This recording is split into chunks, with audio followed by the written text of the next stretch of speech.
Bonjour Laurent Tessier. Bonjour Thomas, bonjour Trina, bonjour à tous. Bon, vous revenez directement de la Bastille ou des Champs-Élysées, on ne sait pas trop. En tout cas, votre nuit a probablement été courte. Oh là là. Vous avez suivi, fêté peut-être un petit peu la victoire du Paris Saint-Germain pour la finale de Ligue des Champions hier. Mais pourquoi le football? Pourquoi un simple ballon peut nous procurer autant d'émotions, peut nous faire crier, sauter de joie, rendre heureux? Le PSG est au rendez-vous de l'histoire en finale de Ligue des Champions. C'est merveilleux. Ce stade qui mérite bien un feu d'artifice, cette épopée parisienne. Pourquoi un simple ballon peut nous énerver devant notre télévision à l'écoute de la radio? Pourquoi un simple ballon peut nous faire pleurer, voir le monde s'écrouler autour de nous? Que l'on aime ou que l'on déteste ce sport, mais il arrive à nous réunir au moins une fois dans notre vie, à nous faire chanter. Le football, c'est une histoire de famille, une transmission. Un simple ballon peut créer des souvenirs enfants qui resteront gravés toute votre vie. Les premiers matchs devant la télévision, à la maison, avec ses parents. Les premiers moments où nous avons l'autorisation de nous coucher plus tard, après 21h30, pour regarder la seconde mi-temps. Tant pis s'il y a école le lendemain. Les premières joies, les premiers grands matchs pour les Marseillais et d'autres, pas de jaloux. C'est la victoire en Coupe d'Europe en 1993 face au Milan AC. Boli dans l'axe, Marcel Desailly au second poteau. Et but de Boli.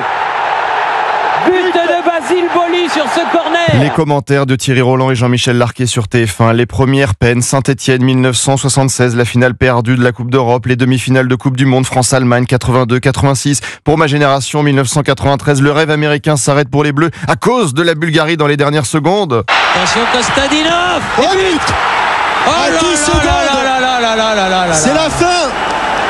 À 10 secondes. À 10 secondes, Kostadinov qui m'a... Un traumatisme, la première Coupe du Monde, aussi à collectionner les images Panini, noter tous les scores sur un cahier, refaire le match au stade de foot de la commune avec les copains le mercredi et le dimanche. Un simple ballon capable de rassembler tout un pays dans les rues, comme pour la Coupe du Monde 1998, dans les bars, les maisons, les familles. On se retrouve pour un barbecue, un apéro avec les écharpes bleu, blanc, rouge, le maquillage sur le visage, les maillots. Un simple ballon capable de nous faire chanter la Marseillaise, de nous rappeler la fierté d'être français. Je crois qu'après avoir vu ça, on peut mourir tranquille. Enfin, le plus tard possible, mais on peut.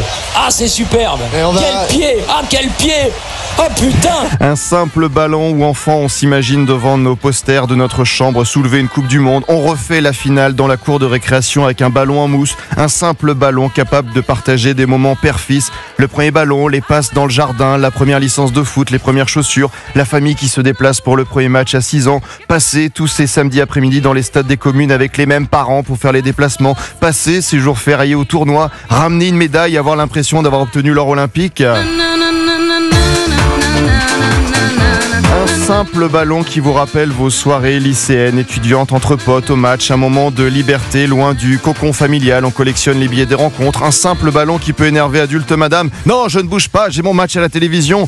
Où on se fait gronder parce qu'on a réveillé les enfants après un but. Un simple ballon, oui, mais pourquoi aussi rend-il certains complètement fous? Hier soir, autour du Parc des Princes, certains se sont excités sur un bus. Nous avons vu des tirs de mortier en direction de la police, des forces de l'ordre prises à partie à la fin de la rencontre.